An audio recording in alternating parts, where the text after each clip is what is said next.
All right, guys, I'm really excited about this because everybody sees him on the internet. He's always interviewing people. He's quite controversial, but not really controversial because he just hosts the controversies. He's like a Jerry Springer of YouTube. It's been very, very effective. Piers Morgan, welcome to Candace. Well, it's great to be here. I used to love Jerry Springer. I actually did America's Got Talent with Jerry Springer. I was a judge. He was the host. We both lived at the Beverly Wilshire Hotel in Los Angeles, and we used to lie by the pool on our sunbeds and plot global domination together. So I take that as a great compliment. You should. I was shocked when I learned that he was a Brit. Well, not only that, was he born here during the Second World War, by the way, during the Blitz in one of the subway tunnels. But Jerry was a fascinating guy. He was the mayor of Cincinnati. He was a TV serious news anchor for many years. And then he got asked by the network, can you just do this pilot for this crazy new show? He didn't really want to do it. He did it, and it became so unbelievably successful and made so many hundreds of millions of dollars. He could never leave it alone. But he used to say to me, it is the worst show on TV, but it's making me unbelievably rich. And it was a fascinating story. He was a really interesting character, actually. Yeah, he's a legend. I mean, you just can't deny it. He did something totally different. And yeah, it was trashy TV, but also we all grew up watching it at some point. And there was an honesty to it, you know, where everyone knew what was going on. They all went on for a reason to have their moment. They wanted to have their moment and their story. And who are we to be snobbish enough to say, well, you're not allowed to. We only listen to Beyonce these days. It's like, you know, it was kind of egalitarian. I liked it. Yeah, I agree. So I think the critique that people would have of you is they don't really know what you believe. Like, are you a chronic fence sitter? Do you actually believe anything? Or do your opinions just go this way? To return this little passive-aggressive hand movement, I'm a journalist. And what I've realized, especially in the last 2 or 3 years, as the YouTube side of what I've done has got bigger and bigger, I've reverted back much more to being a journalist. I don't think journalists should be ideological about the news. I like to have people on who are ideologues, right and left. I like to be the ringmaster to their debates, as you said, the Jerry figure, if you like. But I've become far less, probably in my head, far less inclined to position myself to left or right. If you'd asked me 3-4 years ago, I'd have said, look, my natural politics are probably a little left of centre. But the woke left has been so insane that rather like Bill Maher, I now get identified by the left as conservative, because actually I'm just not prepared to entertain any of the woke madness. And in that process, the pendulum of my personal politics has probably shifted much more central, if not slightly centre-right. But if you ask me what I am, I don't say a conservative or liberal or any of these things now. I say I'm a journalist, and my job is to actually hold everyone to account. And I think we do that in a way that's actually reasonably unique now in the world that we're in. I'm the one that holds all these big debates. They get very fiery, but we get everybody on, and I like that. I actually think you are doing a tremendous job. I have to say that. I wasn't so keen on Piers 4 years ago, but I think this year you have actually proven yourself to be very even, just hosting both sides, allowing both people to speak, and not giving into sort of the ad hominem attacks, the things that are dismissive, like you will call out someone and say, this is not debating, you're just calling this person names. So you I also know, like someone like you, for example, right? You know, people ask about you and they say, well, she's this, and this. What I've learned is don't necessarily buy into those narratives. Go and actually do your own research, work out what these people actually said, see the context in which they said it, see what their explanation was for why they said it. Often leads you to a very different conclusion than the ones that people like to easily pigeonhole people into. And that, again, is something I've had to learn. I used to be very judgmental as a newspaper editor in particular. And I think I've tried to be less judgmental now. I'll have lots of opinions, but when it comes to individuals in particular, let me just find out myself. And I think that is a healthy thing to do in a world where there's a lot of ad hominem, a lot of twisting going on, a lot of little cuts that appear. I see it myself about me. And I often say to people, I know you think I'm really controversial, but what is the view of mine that you find most controversial? And when they try and answer, they really struggle because all they've seen is me on TikTok and someone shouting and blah, blah. They haven't actually listened to what my views are. That's exactly right. And I think we saw that definitely. I know I defended you on my show a long time ago when everything went down and you got fired and the media was spitting this as if you were a racist. I mean, all of the things that you could have said about Piers Morgan, I was like, okay, he's suddenly a racist now. It was so preposterous. And in fact, worse than what happened to me was what happened to Sharon Osborne, if you remember, at the talk, where Cheryl Underwood, and the show's now been canned, I'm pleased to say, because it really died that day when they did this, because it's a show called The Talk. You're supposed to be allowed to talk. Sharon just supported me. She didn't even say she agreed with what I said about Meghan Markle, although now, ironically, I'd have been fired for saying the complete opposite. If I said I believed Meghan Markle after the Oprah interview, people would now fire me for believing Pinocchio, right? So at the time, it seemed so contentious and outrageous to disbelieve her or to think a lot of what she was saying couldn't possibly be true. Now it doesn't seem that way. But Sharon, all she did was say, I support Piers. We've been friends for a long time. We worked again on America's Got Talent with Jerry. And she was just showing a bit of loyalty to me without actually getting into what I'd said. And then Cheryl was, even supporting him with these racist things he said. And she went, hang on. What racist thing did he say? And it all blew up.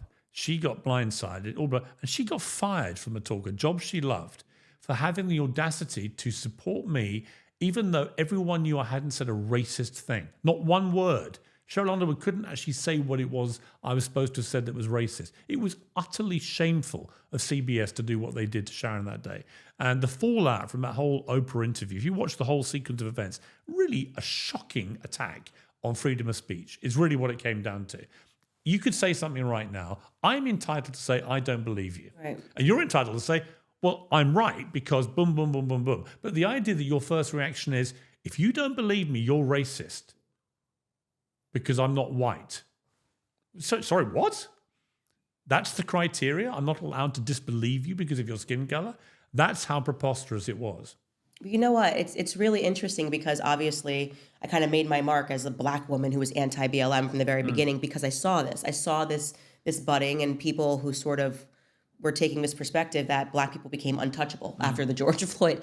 They're allowed to steal a flat screen TV from Target. You can't criticize that. And if you do, it's because you're a racist, not because you have some basic dignity and morals.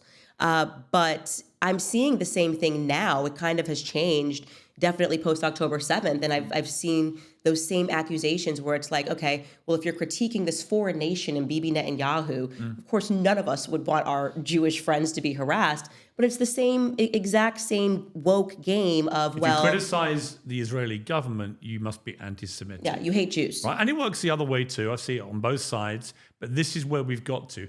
And it's the same with the trans debate about trans athletes in women's sport.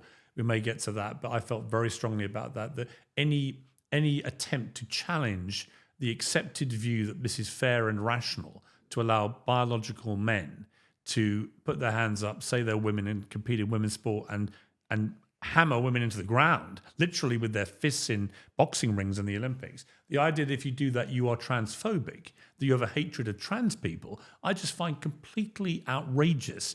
And it's being used more and more by the woke left as a form of, as Elon calls it, a form of communism, really. This is communism at bay. I call it fascism. It's the same kind of thing in the sense of it's a group of militant people who are trying to shut down any dissent, trying to make everyone see the world through their narrow prism, be it communism or fascism. It's the same mindset. And we will destroy people who do not conform to what we have laid down is the new rule book for life. And people who believe in freedom of speech and freedom and democracy, you have to fight this with every inch of your life. Because if we don't, we will go down that path of communism, of fascism, of that control world that they want. And that way madness lies. All right, guys, taking a moment to remind you about PreBorn, because every baby's life is a precious gift full of potential and dreams that are waiting to unfold. That's why PreBorn, the nation's largest pro-life organization, is on the front lines for at-risk babies and mothers that are facing unplanned pregnancies. PreBorn's network of clinics are positioned in the highest abortion rate areas in the country. They're equipping these clinics with the resources they need to save these precious lives and provide compassionate support to mothers for up to 2 years after birth. As abortion continues to rise, PreBorn is expanding their life-affirming care to help more hurting women and save more lives. If you have the means, please consider a leadership gift to save babies in a very big way. A tax-deductible donation of $15,000 will place an ultrasound machine in a women's center, saving countless lives for years to come. And now, PreBorn will match your gift, doubling the donation amount. To donate, dial pound 250 and say the keyword baby. Again, that's pound 250 baby. Or you can donate securely at preborn.com/Candace. Again, that's preborn.com/Candace. Actually, going back to your point about Sharon, the peer pressure that you're speaking about at the top it's really important to speak to this because in a way, you either conform or you get fired once you get to a certain level in life. And we obviously saw this with you. It's like either you say good things about Meghan Markle because right now we're at the tail end of BLM and you can't insult a woman who's doesn't even, if I'm looking objectively, look black. I wouldn't have guessed she was black if she didn't offer it. But you're seeing that with Sharon Osborne. It's like, okay, well, you now have to make a decision. Are you going to be a decent human being and a good friend and be honest about the fact that you know this man, you've known him for years, and he's not a racist? Or are you going to say, well, Piers shouldn't have said the thing. Piece of your soul dies, but at least you get to keep your career. Right. We're seeing people confronted with that. Well, I was told very categorically by ITV here, who are the NBC of the UK, they said, look, if you apologise for disbelieving her, you can keep your job.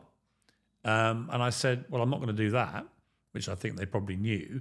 And I literally left that afternoon. I mean, it was a fait accompli. You apologise, you keep your job. In other words, you grovel to Meghan Markle, who, unbeknown to me, had written a personal letter to the chief executive of the company, who was a woman, and had said to her, I write to you as a woman and as a mother. You have to fire him. And I wasn't told that in the deliberations that went on that day. Had I known that, I would have gone public with the whole thing and had a very different argument with them. I would have just dug my heels in and went, you can really allow this duchess to decide who works at ITV. I only found this out after the event 2 days later. That would have changed how things played out quite significantly. But what was interesting was, in the moment, it was also febrile. It was kind of chaotic and mayhem, and it was leading the news and everything else. And I just remember it turned on a dime in about 24 hours. I began walking around. I felt like the Pied Piper. There were literally people, bus drivers tooting horns, cab drivers cheering me, public coming across roads to hug me, to shake my hand, because they understood that actually what it was about was a battle for free speech.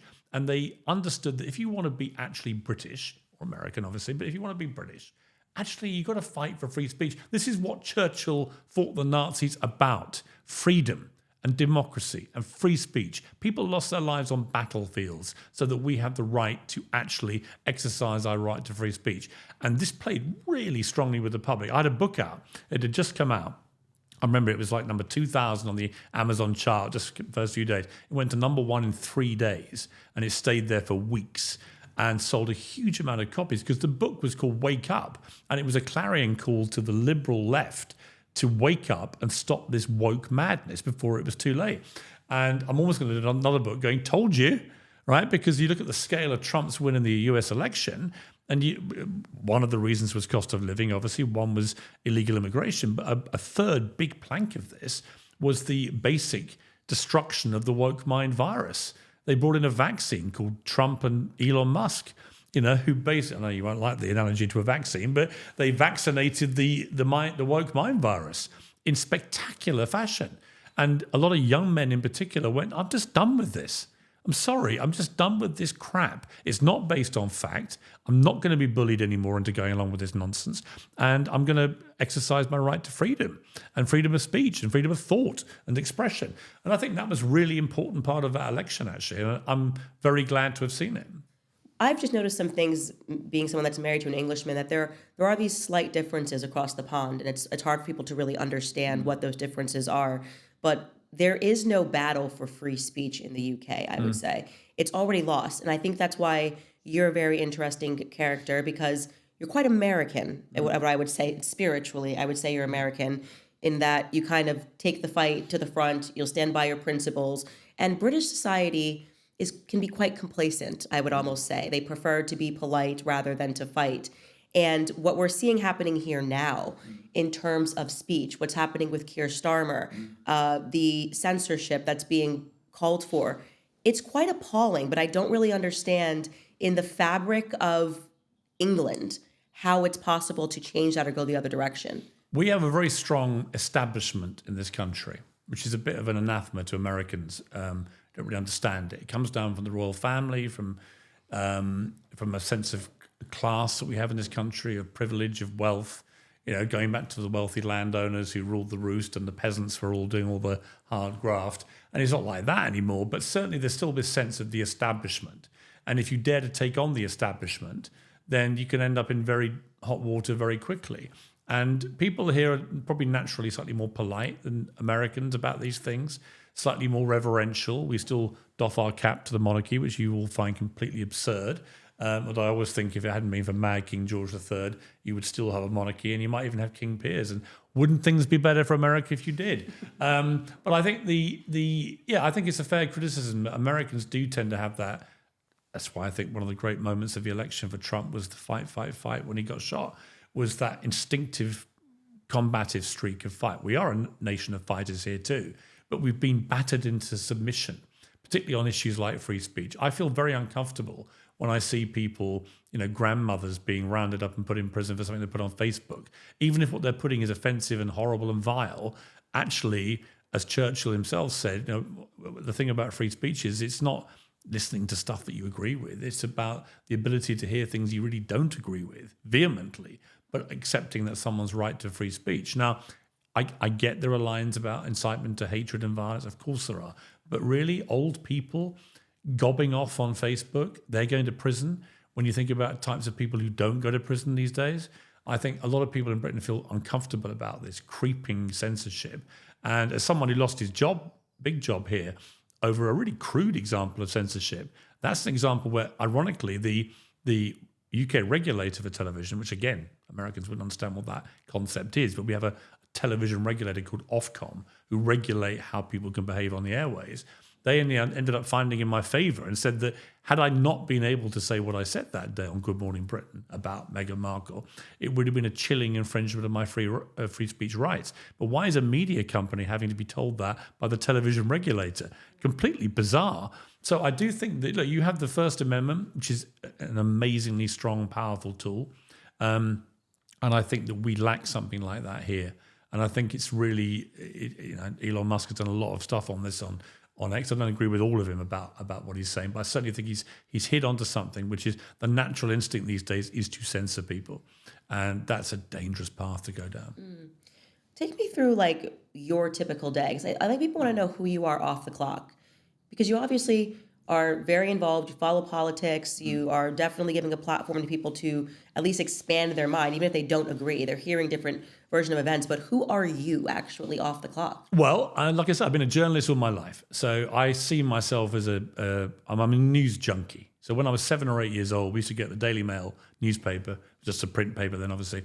And my mum remembers me going through it. Imagine I'm 7 years old, going through reading out headlines from the Daily Mail and asking about the stories. That's not normal. So I had it in my blood. There were a few journalists on my mother's side in the family, and I had this news junkie side to me. I had to know what was happening. You might call it I'm an inveterate gossip, and that's partly to do with wanting to be the first with information and then to tell people. What could be more exciting than being the first to know stuff and then imparting it to the world? So it was in my blood.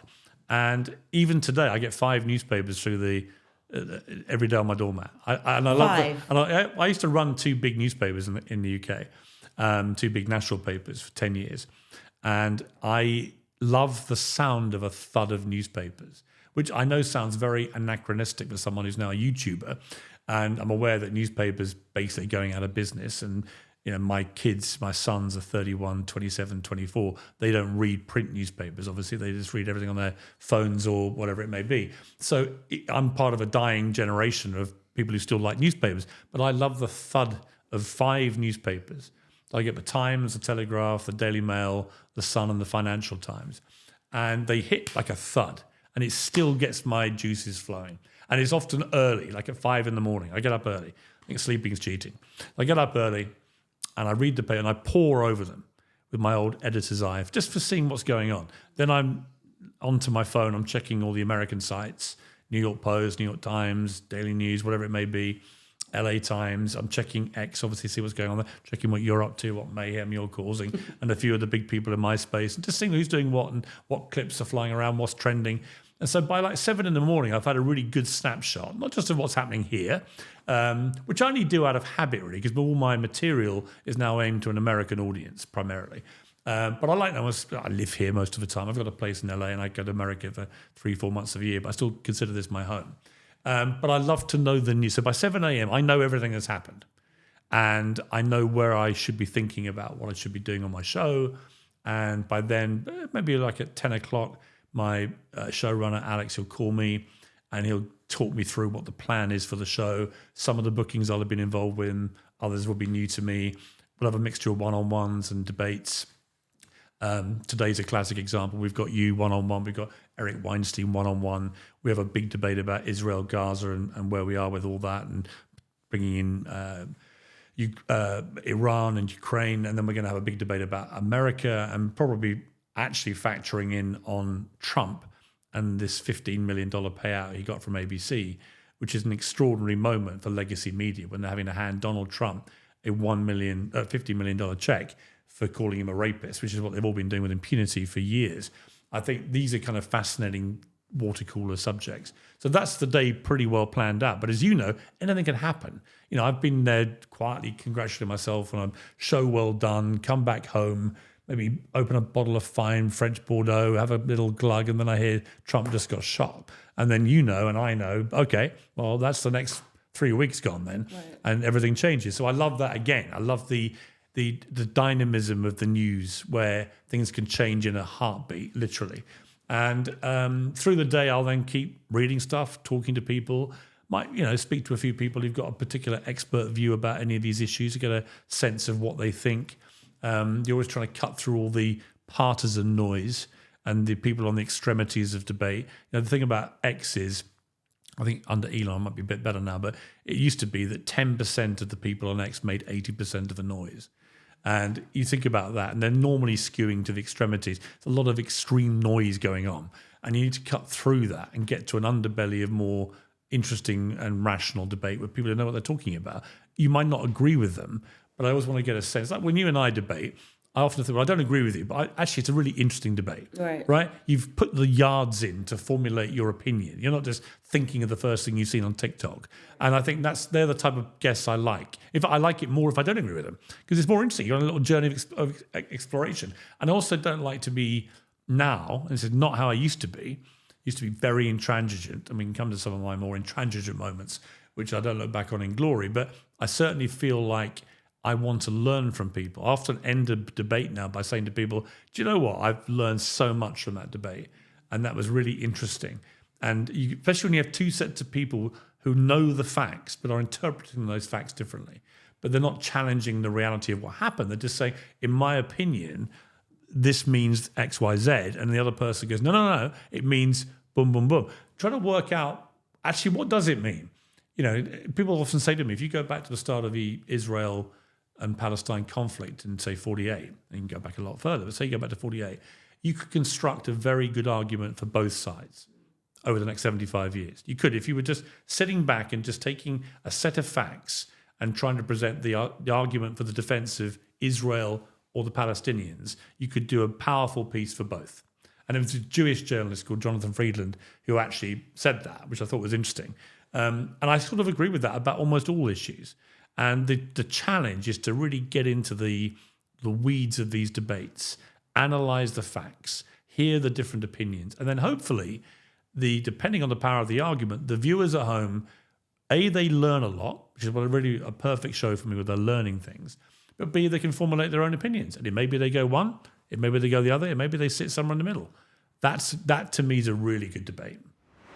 Do you owe back taxes? Pandemic relief is now over. Along with the hiring of thousands of new agents and field officers, the IRS has kicked off 2024 by sending over 5 million pay-up letters to those who have unfiled tax returns or balances owed. Do not waive your rights and speak with them on your own. They are not your friends, obviously. Tax Network USA, a trusted tax relief firm, has saved over $1 billion in back taxes for their clients, and they can help you secure the best deal possible. So whether you owe $10,000 or $10 million, they can definitely help you, whether it's business or personal. Even if you have the means to pay or on a fixed income, they can help finally resolve your tax burdens once and for all. So call 1-800-958-1000 for a private free consultation, or visit tnusa.com/Candace. Again, that's tnusa.com/Candace. Yeah. Well, what do you actually think about it, Israel and Palestine?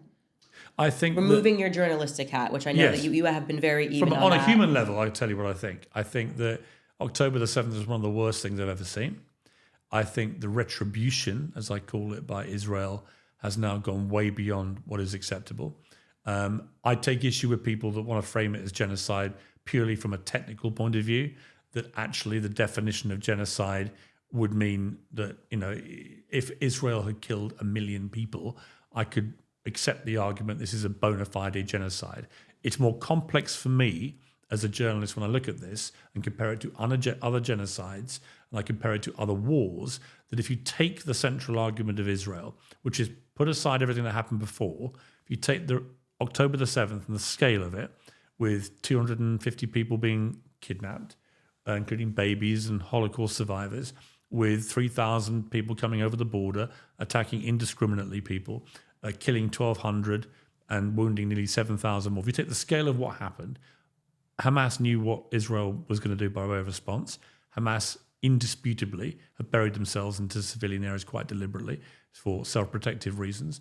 And Israel has been, I don't think they've been anything but indiscriminate, actually, in a lot of their attacks on these areas, particularly on the refugee camps. I think it's completely unconscionable, some of the stuff they've done there.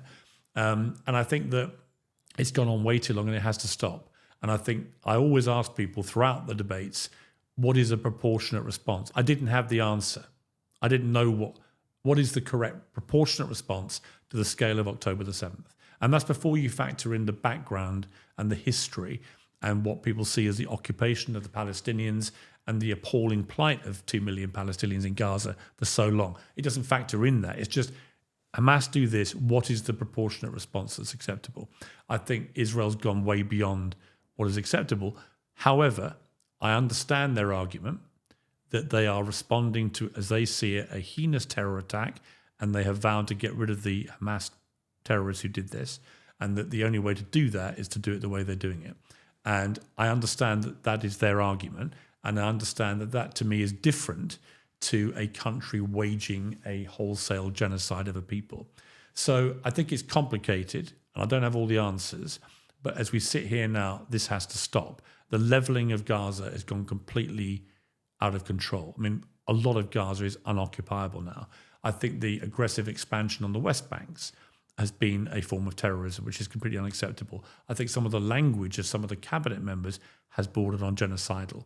And I think that there are clearly some members of that Netanyahu cabinet who actually would have no problem if all the Palestinians left Gaza right now.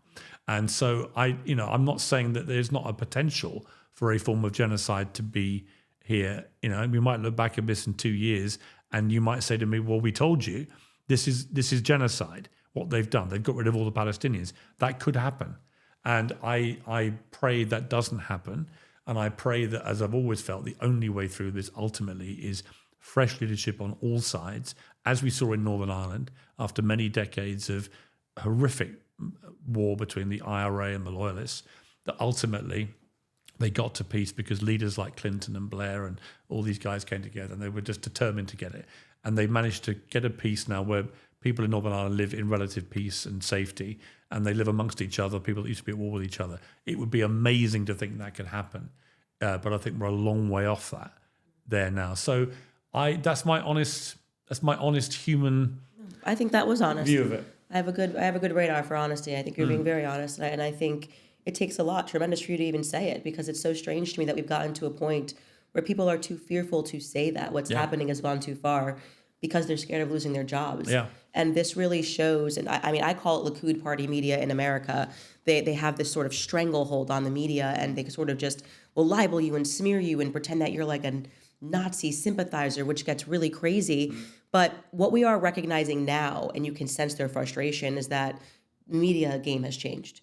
Nobody cares anymore what they're writing. Nobody cares who they're smearing, who they're libeling. It actually, in many ways, when they do these sorts of attacks and when they're not based in reality, it helps the person. Like the person is given further belief, further credence, because people go, okay, well, they took all of these fire and all these bullets because they said something that was true and something that was humane. What do you think? Where do you think the trajectory of media in America is going? Because I think legacy media is in massive trouble. I mean, this $15 million payout by ABC to Trump for lying about him is a real turning point, right? Because Trump's win was so big and so across the board and such a repudiation of the legacy media. He basically did it by going on YouTube and podcasters. He just circumnavigated the traditional routes of running a presidential campaign. And it was incredibly effective. But also, it's the boy that cried wolf. You know, I just remember back to the first 2 years of Trump's first term when it was just Russia collusion. And when you say things often enough and the public buy into it, I mean, it turns out to be there was no Russia collusion. Trump didn't work with Russians to fix the election. It was all just lies. And I think a lot of the media knew it was lies. When you perpetrate that scale of lie for so long, but with such obvious, zealous enthusiasm to bring him down. And I think that was what struck me was whatever you think of Trump, and I've gone back a long way with Donald Trump, and I can see the good, bad, and ugly in him, and he's got all three. Although I think he's become a changed man since the shooting and since the election, and we can maybe come to that, but it's very interesting to watch as someone who's known him a long time. But I think that if you read Trump's book, The Art of the Deal, his whole thing is if you punch me, I'm going to punch you 10 times back.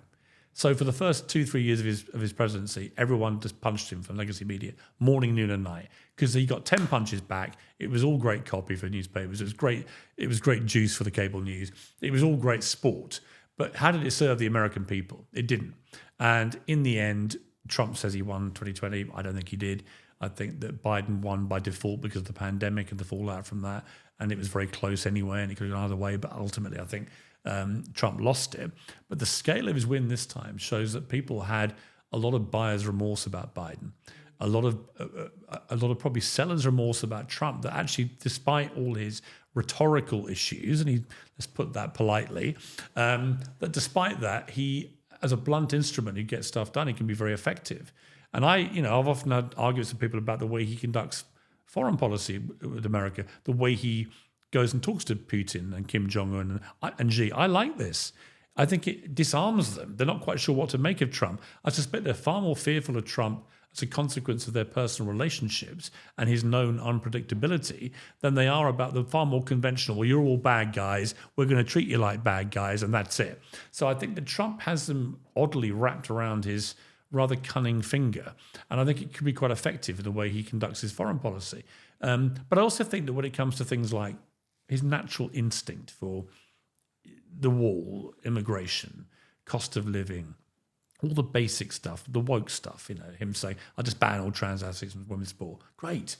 And I think a lot of Americans went, yes, it shouldn't even be ambiguous. Yeah. And obviously, if we're letting 10 million illegal immigrants across the border in 4 years, that can't be good for America. How can that be? We need good immigration. Of course we do. We can't sustain this, and we've got the same problem in this country. You raise it. We had nearly 1 million people came in last year in this country, net migration. Completely unsustainable for a little island of 67 million people. And yet if you raise concerns about it, you're a racist. And that's why people like Nigel Farage are getting more and more popular, because people have begun to think, well, they're not racist, are they? I mean, I don't think he is. I think he's someone who's banged this drum about the danger of uncontrolled migration for a long time. And a lot of leaders around the world now are realizing that people like him and Trump were right to bang that drum. And it doesn't make you racist to be concerned about it. So I think all these things are kind of flying around. And in the middle of it, I've been sitting there going, who am I now? Right? What does this make me? Right? What politically, where do I sit in all this? And it's an interesting question of self-analysis. I don't really know the clear answer, other than it's easier for me to go back to being a journalist and not to really try and work out where I sit, because the pendulum has been wildly moving around. People that used to be considered on the left, Bill Maher, are they now? Is Bill Maher left-wing? He might still want to be called that, and I love Bill, but actually I would say he's certainly centrist at best. Arguably on a lot of the stuff now, you could almost argue on the pendulum, he might be slightly centre-right. That's how far the woke left have taken things. They've driven people like me and Bill, who are conventional liberals, to think, well, we have nothing in common with you people. All right, guys, if you're feeling stressed about giving your family a memorable holiday, you are not alone. Prices remain higher than ever, and a lot of Americans are maxing out their credit cards. Now is the perfect time to take control of your finances and pay off that debt. If you're a homeowner, American Financing can help you unlock the equity in your home, and you can start saving right now. Their customers save on average $800 a month. Just imagine what that could mean for your family. Plus, if you act now, you could even delay 2 mortgage payments, giving you extra cash for the season. And wouldn't it be nice to start off the new year without that debt and those monthly minimum payments? It costs absolutely nothing to find out how much you could be saving. Christmas is going to be here before you know it, so call one of American Financing's salary-based mortgage consultants today. You can call now at 800-795-1210. Again, that number is 800-795-1210, or visit americanfinancing.net/Owens. Again, that's americanfinancing.net/Owens. Right, absolutely. Okay, so you've been in the room with a lot of powerful people, getting to Trump and knowing his personality, and you're definitely reading the tea leaves correctly. Who is the worst person that you've been around? For people that are watching this, you partied back in the day with everyone from Madonna. You have been around some very powerful people. She's awful. She is awful. Madonna's awful. Yeah. I know she's awful. Inherently awful. She's put a picture out today of a faked AI picture of, I think, the Pope groping her or something. That's classic Madonna. It's just the worst kind of pathetic attention seeking, guaranteed to enrage Catholics like me, you. It's like, why would you do that? It's so pathetic, so puerile, so attention-seeking, and that's been her whole raison d'etre. She used to be a great pop star back in her 20s, but now she's just a total embarrassment. But I don't really think I don't call her, by the definition of what you're after, is that a dangerous, bad person? No, it's an attention-seeking, increasing irrelevance. Bad people are people, bad actors in the world are people who genuinely have a malevolent worldview that they have the ability to execute. When you think back to what ISIS were doing, for example, for the first 20 years of this century, that's inherently evil what they were doing. And you can call out the leaders of ISIS and say, you are inhuman, subhuman, evil people who are trying to get this caliphate, which just has no tolerance of anything. But the Western, like the people that have power in the West. Yeah, I will come to that. So I'd say that obviously you have the obvious bad actors on the world stage. In terms of people who are running countries, my biggest problem is not that they're bad, is that they're incompetent, which can be as bad. But when I hear Elon Musk talk about this a lot, he's so brilliantly competent. He operates at such a high level of competence that he finds incompetent people incredibly irritating. And I know exactly what he means. I think if you look around leadership around the world, there's a lot of incompetent people. I don't necessarily think they're bad. Angela Merkel's a good example, right? I wouldn't say she was a bad person. She's not unintelligent. She just turned out to be incredibly incompetent and caused a lot of mayhem for her country, despite being lauded in real time. Jacinda Ardern, remember the Prime Minister of New Zealand, was lauded as the COVID heroine because of all her extreme lockdown views and so on and so on. But history has not been kind to her either. So I think a lot of people, it comes down to basic competence. One of the problems of Boris Johnson here in this country was he's just a general shambolic character.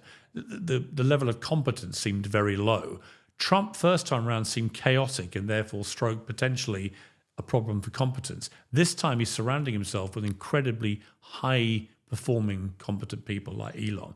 That's what makes it really interesting to me. And that's why I think his next term could be genuinely transformative. And people might say Trump's a bad guy. I don't think he is a bad guy. I think he's somebody who had the wrong people around him first time around and was being beaten up so mercilessly by the media that his only response was to go after them with equal venom. This time I see he's calmer, he's better organized, he's chosen his cabinet in record time, he's chosen people who are disruptive but they're smart, and they're just going to operate on a different way to establishment people would do. But he's got Elon Musk sitting there helping him all the way with all this stuff. It's a lethal combination. Trump's instincts and Elon's ability and instincts to operate at a very elite level. So do you think, I'm just going to push back on the Elon Musk thing, and I'm not even pushing back, I just find myself puzzled about it.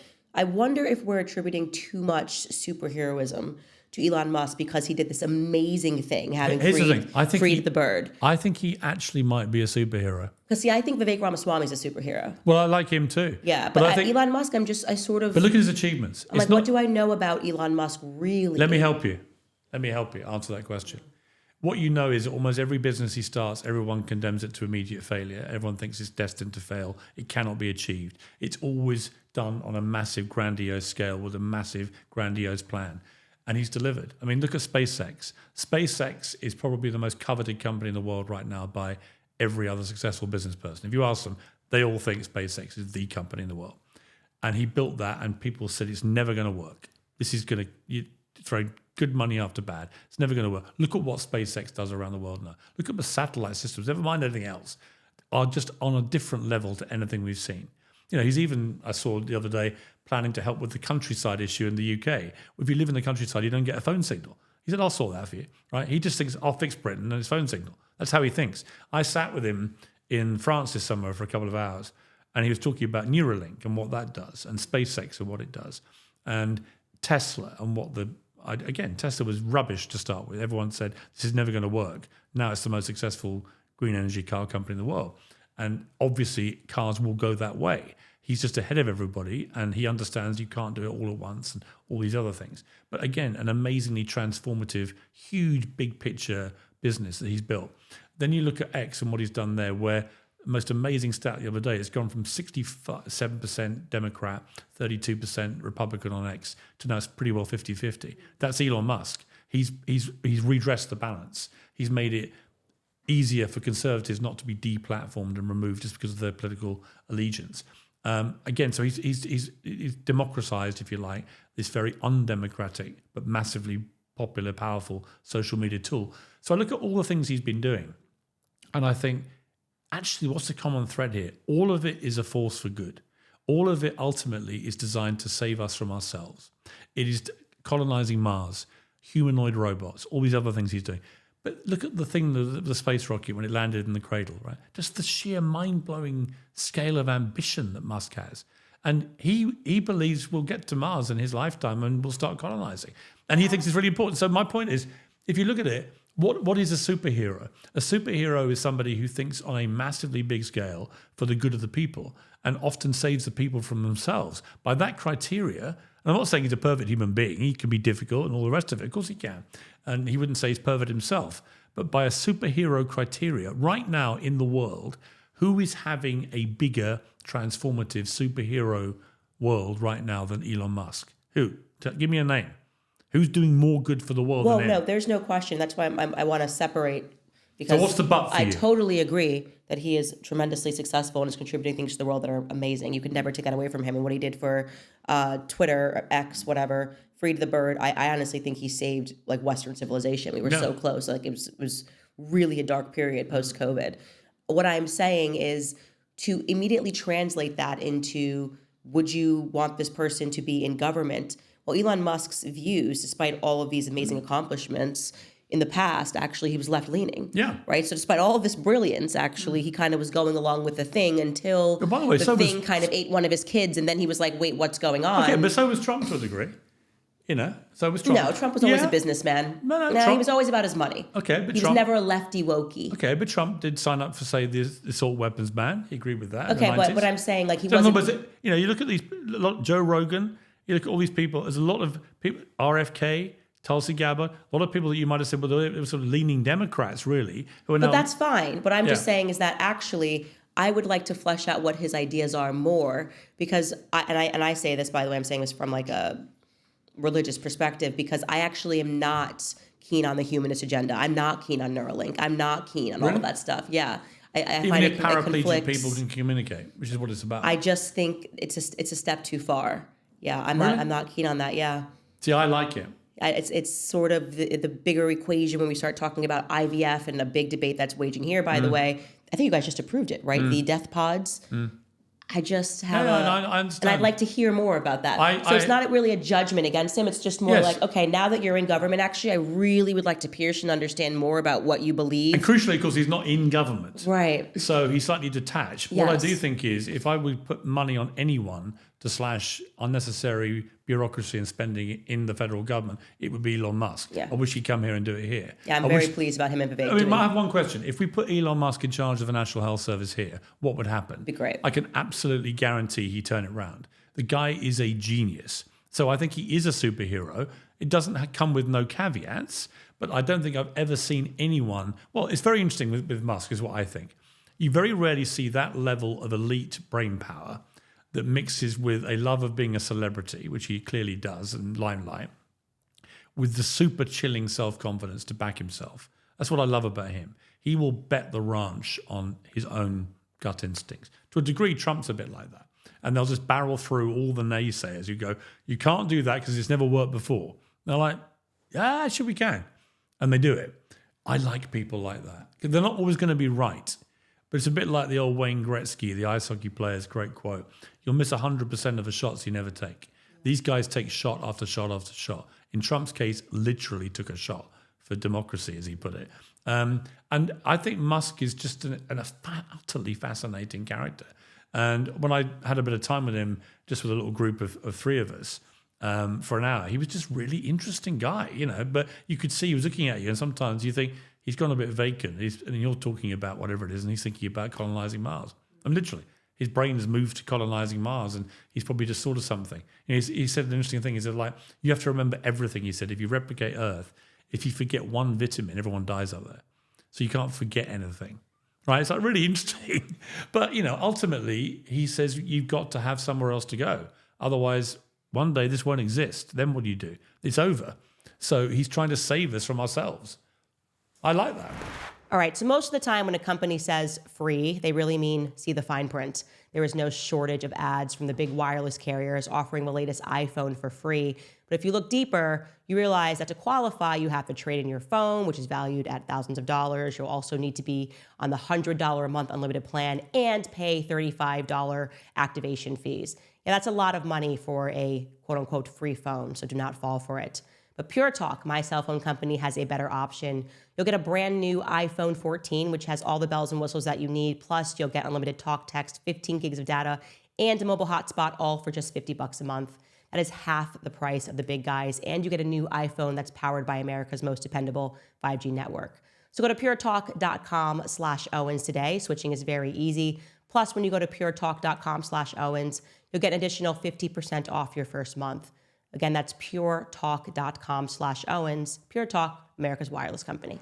Yeah, I think spiritually maybe I just have some questions there, which gets me into your beliefs. You're a Catholic. I am. I just found this out today. I'm a Catholic. I was actually given spiritual guidance by Catholic nuns when I was 11 and 12. That's incredible. For 2 years. Now, is faith still a part of your life, or would you say a bit of a departure? Like, do you go to Mass?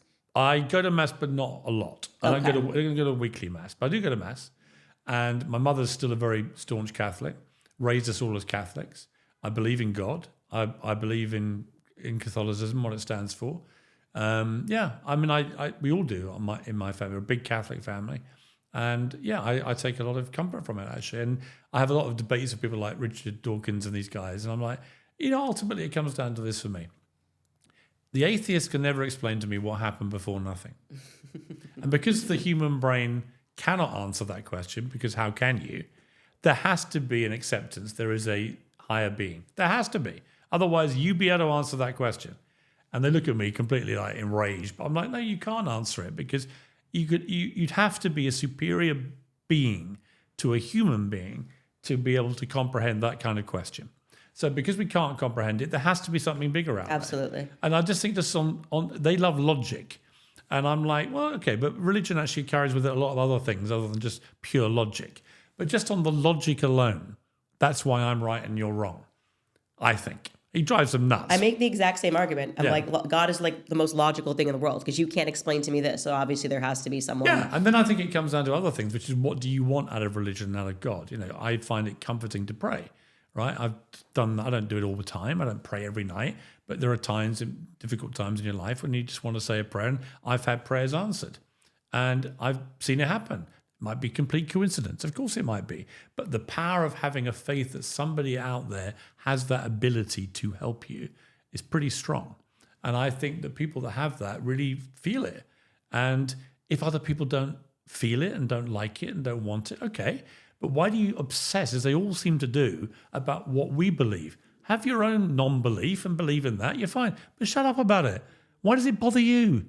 Nothing to do with you, whether I believe in God or not. Right? If you don't, fine. If you think at the end of your life, that's it, you're worm food and nothing happens, fine. I will die a lot happier than you, because I think there's a lot of good stuff waiting for me up there. And that makes me feel good.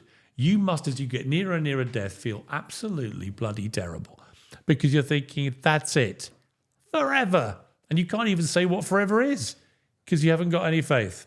I don't think anybody dies an atheist. I think in those final moments, they're like, okay, you know what? I bet there's a lot of conversion at the last minute. Yeah, exactly. Just in case I'm wrong. Okay, so I want to ask you this question. You, like me, have tons of kids, obviously, which means that we have an investment in what's going on, a real investment in what's going on. I think it's important to have children because of this, by the way, because then the political discussions are more weighted and you're saying things that are going to impact your children's future. What would you say, like, and by the way, I want to say you're also a rare person that you've been able to metamorphosize, which is very rare. With the changing times, changing social economy. Now we're online. Now you're on YouTube. What would you say is your biggest concern, biggest fear? Like explicitly, what is your biggest fear about the direction of the world right now when you think of that just as a parent? I mean, it's interesting what you said about my own evolution. A lot of that's driven by my kids. So when you have kids, you see how they operate. You see how they read, what they consume, what they watch. I'd switched to YouTube because I could see none of them watch TV and none of them buy newspapers. So I thought, whoa, hang on. And they're all like in their 20s, and none of them are doing the stuff that I did. What are they doing? Oh, they're all watching this thing called YouTube. Okay, I better become a YouTuber. Literally as simple as that. They were like, Dad, none of our friends watch this TV stuff, right? It's all through YouTube. You realize that. Get onto YouTube, Dad. And now they all watch it. So they've kept you in it. They've kept you in the game. Oh, I think kids not only keep you fresh and alive and having a purpose, but they also make you less narcissistic, a streak I've certainly had over the years, because ultimately it's about them, not you. And when you become a parent, you understand that, and you become much more concerned about their welfare and what's happening to them than you do for yourself. It's a good thing for people to become parents for that reason, if nothing else. It's the ego's solution, I can tell you. But secondly, in terms of what I care about for them, I think it's a lot of things. I think that I always try and remind them, because all of their friends have anxiety issues and things. It's interesting. It's a generational thing. They're getting bombarded. I mean, that Jonathan Haidt book about from 2010, how smartphones, the moment they became smart, started bombarding kids with all this negative dopamine stuff all the time. I think it's a real problem. And I think that young brains get scrambled by the constant negativity. I think about when I was young, there were wars going on, but you never saw any of the graphic stuff. You had no way of seeing it. It wouldn't be shown on the relatively sanitized news broadcasts. There was no internet. There were no phones, nothing else. The newspapers wouldn't run the really gory stuff. Now, if you go on X in the middle of and tap in Ukraine or Gaza or whatever, the most horrific stuff comes up all day long. If you're a young 17, 18-year-old exposed to that, it must have a very corrosive effect on you. And it must make you start to catastrophize because you think this is what everything in the world is like now. The reality is the opposite. Interestingly, in recorded history, this is by far the best time to ever be alive. There are fewer wars at the moment raging than in recorded history in the time period. There's less child poverty. Water is cleaner and killing less people. There are less insects killing millions of people. A lot of the insects that kill people have been eradicated, the death counts on those. Little things which could have huge effects in continents like Africa. People are living longer, they're living healthier, they are better educated, and so on. And you go through every metric of life, and actually, I could present a compelling argument to these kids. Why are you so anxious? Compared to every generation that's gone before you, you've never had it so good. And yet saying that is self-defeating because they do feel bad and they do feel anxious. And a lot of it is around phones. I've got no doubt. And we have to, as a responsible generation now of people, we have to understand that, empathize with them and help them get out of it. And also I think we have to attack head on the other aspects of the woke mind virus, which is so destructive. The participation prize culture, where little Johnny comes last in a race at school and gets given a prize. How does that prepare little Johnny for the real world? Not at all. Because if you come last at work, let me tell you, you get fired if you do it often enough. You don't get a prize. Your prize is you get given a cab home if you're lucky, and that's it. Celebrating failure over success, being ashamed of being successful and beating your chest because somehow that's something to be frowned upon. Whereas if you lose, somehow you're sort of vaingloriously heroic. Well, when did that start? People say, I just passed my driving test at the 8th attempt. I'm so proud of myself. Really? Why aren't you ashamed of yourself? I'd keep that bloody quiet if I were you. What are you boasting about? 8 times to buy? How dumb are you? And by the way, why are you driving? I don't want you out on the road, right? And yet they're proud of themselves and they share it. And I see all the comments, so proud of you, babes, fantastic babes. I'm not saying it's just necessarily a woman. It could be anybody. But it's just like this constant celebration of failure or weakness. Mediocrity. Mediocrity. And also this thing about, you mustn't push people to try and achieve their best because it's bad for their mental health. No, what's bad for their mental health is not being able to deal with the real world. So push people to be physically and mentally strong as they can, to deal with the reality. My favorite speech in movies is Rocky Balboa to his son, the spoiled brat son in the 6th movie, when he finally has it out with him in the street and he says, life is not about how hard you can hit. Life's about how hard you can get hit, get back up and keep moving forward. That's how winning is done.